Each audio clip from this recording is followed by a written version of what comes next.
Across the nation, and of course, right here in North Carolina. Let's bring in our Washington reporter, Kevin Fry. So, Kevin, the reaction coming in still. The question is what the impact will be.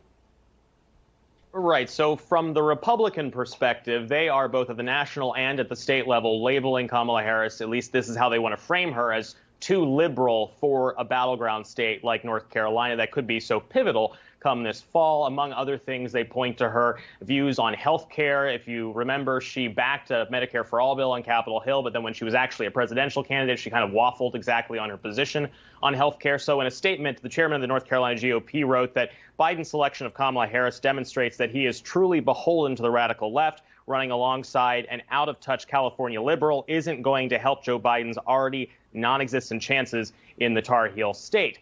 Now, at the same time, it is worth noting that the Republicans nationally also seem to be kind of debating each other about Kamala Harris's qualifications, some labeling her too liberal and others saying that the liberal end of the party should be upset because she's not liberal enough. So there's some disagreement there. At the same time, we are hearing from North Carolina Congressman G.K. Butterfield, who is very much excited about Kamala Harris being on the ticket, and he defended her today.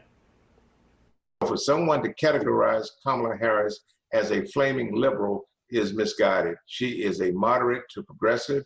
She understands the issues that confront America and confront our standing in the world, and she is ready to be Joe Biden's partner.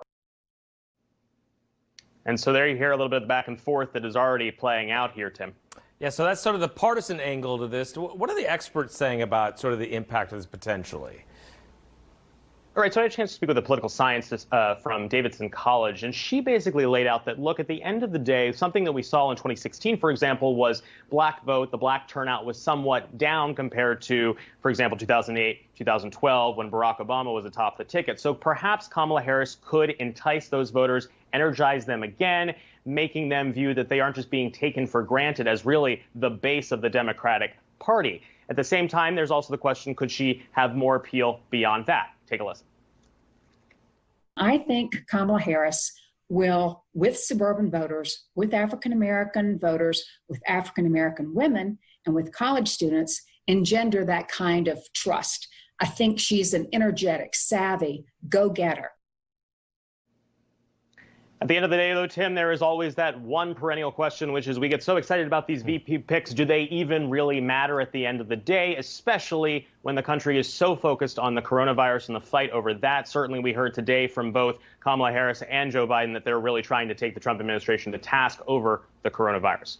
Yep, going to be something to follow to see how long this becomes a big deal. Definitely will be next week with that Democratic National Convention. Our Kevin Fry in Washington, good to see you, sir. Thank you so much. Appreciate it.